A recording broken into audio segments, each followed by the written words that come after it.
这届朝野大罢免，宜兰县民间团体嘛发动罢免立委陈俊武。陈俊武本人是表示讲，伊任内为宜兰争取到超过495亿的建设经费，绝对会当接受众人的检验。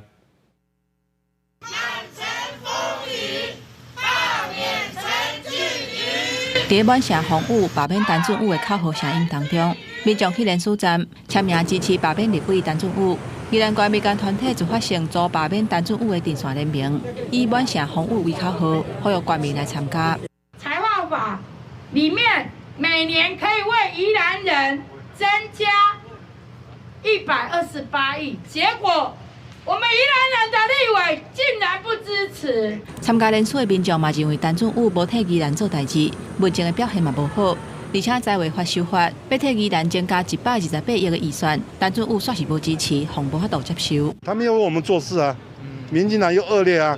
这几百亿对我们宜兰县县民呢，多大的帮助啊！结果呢，他竟然没有赞成。不过，有民众认为讲，罢免的行动浪费社会资源，甲百姓纳的税，实在是无必要。若是成案，因嘛袂去投票。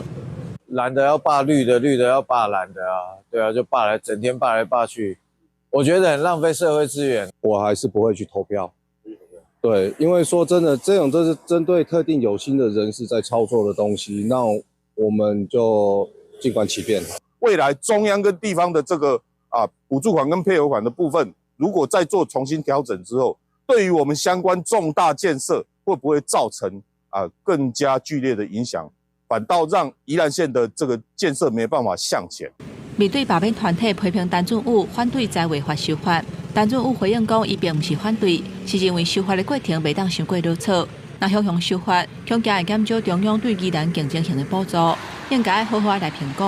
而且伊嘛强调讲，伊伫任内为宜兰争取495亿外建设的经费，这顺率有甲100%，是方靠袂倒的。公司新闻宜兰报道。